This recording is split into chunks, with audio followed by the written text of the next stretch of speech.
Halo guys, Assalamualaikum warahmatullahi wabarakatuh. Perkenalkan, nama saya Andi Eka Wahyuni dengan NIM 70200122121 dari jurusan Kesehatan Masyarakat, Fakultas Kedokteran dan Ilmu Kesehatan, Universitas Islam Negeri Alauddin. Pada video kali ini, saya akan menjelaskan salah satu dari zat makro, yaitu lemak. Nah, pada video ini kita akan mengetahui apa sih itu lemak dan asam lemak esensial, serta apa saja penggolongan pada lemak, sumber makanan yang mengandung lemak, fungsi lemak, dan bagaimana cara metabolisme lemak dalam tubuh, serta berapa sih kebutuhan lemak pada manusia di setiap harinya, serta bagaimana akibat ketika kita kekurangan lemak. Lemak adalah zat organik hidrofobik yang bersifat sukar larut dalam air. Namun, lemak dapat larut pada larutan non-polar seperti ether, alkohol, kloroform, dan benzen. Lemak adalah zat yang kaya akan energi dan berfungsi sebagai sumber energi yang memiliki peran penting dalam proses metabolisme lemak. Lemak juga sering disebut sebagai lipid. Selanjutnya, kita membahas asam lemak esensial. Asam lemak esensial adalah asam lemak yang sangat dibutuhkan oleh tubuh manusia, namun tidak diproduksi langsung di dalam tubuh. Makanan yang mengandung asam esensial yang banyak adalah ikan.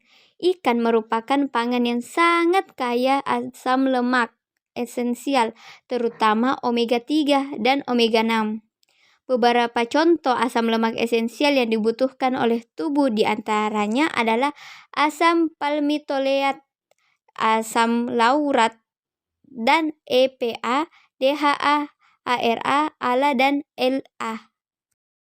Nah, selanjutnya kita bahas penggolongan lemak. Lemak digolongkan menjadi 3 golongan, yaitu berdasarkan komposisinya, berdasarkan struktur kimianya, berdasarkan sumber dan wujudnya. Berdasarkan komposisi kimianya, lemak terbagi menjadi 3, yaitu lemak sederhana, lemak campuran, dan lemak asli.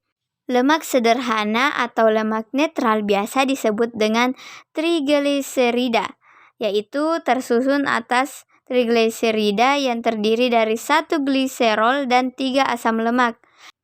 Contohnya adalah lilin wax. Lemak campuran merupakan gabungan antara lemak dan senyawa bukan lemak. Contohnya seperti lipoprotein, yaitu gabungan lipid dan protein. Lemak asli atau derivat lemak merupakan senyawa yang dihasilkan dari proses hidrolisis lemak, misalnya kolesterol dan asam lemak.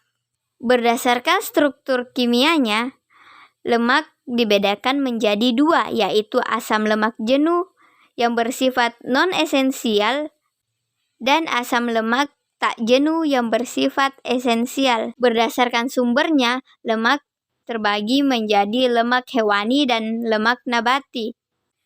Dan berdasarkan wujudnya, lemak terbagi menjadi lemak tidak terlihat, yaitu invisible fat, yaitu ikut termakan dengan makanan seperti daging, alpukat, durian, kacang-kacangan, dan lain-lainnya. Serta lemak terlihat, yaitu visible fat, yaitu ekstraksi minyak dan mentega. Sekarang kita masuk di sumber makanan. Apa saja sih sumber makanan yang mengandung lemak? Sumber utama lemak dalam makanan didapatkan dari minyak tumbuh-tumbuhan seperti minyak kelapa sawit, kacang tanah, kacang kedelai, jagung, dan sebagainya. Mentega, margarin, dan lemak hewan seperti lemak pada daging dan ayam. Lemak juga dapat diperoleh dari kacang-kacangan, biji-bijian, daging dan daging ayam, serta krim, susu, keju, dan kuning telur. Pada sayuran dan buah-buahan, sangat sedikit yang mengandung lemak. Hanya alpukat yang mengandung lemak yang tinggi. Fungsi lemak. kita harus mengetahui apa sih fungsi lemak dalam tubuh kita. Nah, yang pertama itu lemak berfungsi sebagai sumber energi dan sumber asam amino esensial. Yang kedua, sebagai alat angkut vitamin larut lemak dan penghemat protein dan pemberi rasa kenyang dan kelezatan. Nah, makanan yang lezat itu kelezatannya juga bersumber dari lemak. Lemak juga berfungsi sebagai pelumas, pengantar emulsi, dan pemula prostaglandi.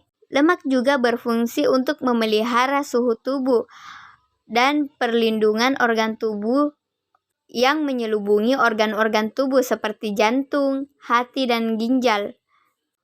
Lemak juga merupakan salah satu bahan penyusun hormon dan vitamin yang fungsi khususnya adalah terkait dengan sterol. Dan lemak juga sebagai salah satu bahan penyusun empedu, asam folat di dalam hati, dan hormon seks, khususnya untuk kolesterol. Nah, selanjutnya kita akan membahas metabolisme lemak di dalam tubuh manusia. Metabolisme lemak mencakup proses anabolisme dan katabolisme. Hati merupakan pusat metabolisme lipid yang bertanggung jawab dalam mengatur kadar lipid dalam tubuh. Metabolisme lipid akan dibahas meliputi metabolisme trigliserid, metabolisme kolesterol, dan metabolisme lipoprotein. Penggunaan lemak oleh tubuh untuk energi sama pentingnya seperti penggunaan karbohidrat. Trigliserid merupakan bentuk lemak yang disimpan untuk energi dan merupakan bentuk paling banyak dalam bahan makanan dan jaringan. Nah, untuk lebih jelasnya kita dapat memperhatikan gambar di atas. Gambar di atas menjelaskan bagaimana proses metabolisme lemak menjadi energi. Proses metabolisme lemak pada intinya dimulai dari pemecahan trigliserol menjadi gliserol dan asam lemak. Gliserol kemudian melewati proses gluconeogenesis dan dirubah menjadi glukosa dan masuk dalam proses glikolisis. Nah, selanjutnya bagian kebutuhan lemak. Berapa sih kebutuhan lemak kita dalam sehari? Nah, menurut WHO, kebutuhan lemak kita itu 15-30% dari kebutuhan energi total. Jumlah ini memenuhi kebutuhan asam lemak esensial dan untuk membantu penyerapan vitamin larut lemak. Di antara lemak yang dikonsumsi sehari paling banyak dianjurkan 10% dari kebutuhan energi total yang berasal dari lemak jenuh dan 3-7% dari lemak tak jenuh.